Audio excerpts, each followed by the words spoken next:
Hello, I'm Terry Kelly, Director of Representation and Member Services at the Law Society of Ireland. This is one of a series of videos that provides information for solicitors about buying, selling, merging and closing a legal practice. If you have questions or need additional support from the Law Society's Small Practice Support team, please contact us using the details at the end of the video. Welcome to information on transitioning from a partnership to a sole practitioner firm. A Law Society Small Practice Support video that is one in a series providing information for solicitors on matters such as buying, selling, merging and closing legal practices. I'm Keith O'Malley of Law Society Small Practice Support Service. If the number of owners involved in a legal partnership is due to fall below 2 in number, the partnership must be closed up in advance of that happening. If one owner wants to continue in practice, she or he can do this in a sole practitioner firm, but the partnership firm must be closed. This video provides an overview of regulations that must be complied with within these circumstances. All clients of the partnership firm need to be notified. It is then a matter for each client to decide whether to authorize the sole practitioner firm to continue to provide legal services or to advise that they would prefer to instruct a new solicitor. Law Society guidelines note that it would not be proper for the new firm to take over the affairs of any client, including holding client monies and files, without the client first providing written authorization to do so. It is also noted that when appropriate, notification letters sent to clients should note any credit amount outstanding on their account. Law Society guidelines provide instructions on the release of undertakings following the purchase or sale of a practice, and these guidelines apply in this kind of situation.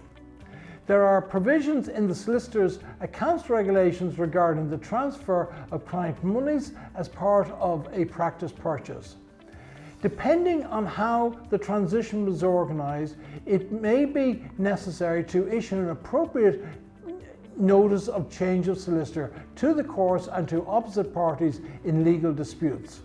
As soon as any practice purchase or sale happens, the Law Society needs to be sent a formal notification so that its records can be updated and also that the Register of Solicitors records can be updated.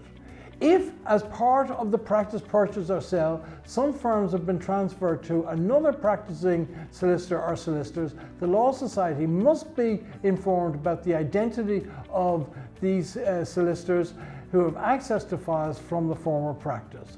The Law Society should be informed that the sole practitioner firm is going to be a succeeding practice, and written confirmation of this should be provided to the solicitor from both the ceasing partnership and the sole practitioner firm taking that on. If the partnership firm intends to enter runoff fund, 60 days notice is required, and you contact DWF Claims Ireland Limited. Where a partnership firm transitions into a sole practitioner firm, the partnership must execute a cessation and a closing accountant's report reflecting nil balances on the client accounts for the partnership that has ceased must be submitted to the Law Society within 2 months of cessation date. In terms of this closing accountant's report, everything should be made up to the date that the firm ceased to receive, hold, control or pay clients' monies. This report needs to be filed with the Society within 2 months following the date of cessation. The balance on the client accounts included in the closing accountant's report should be nil.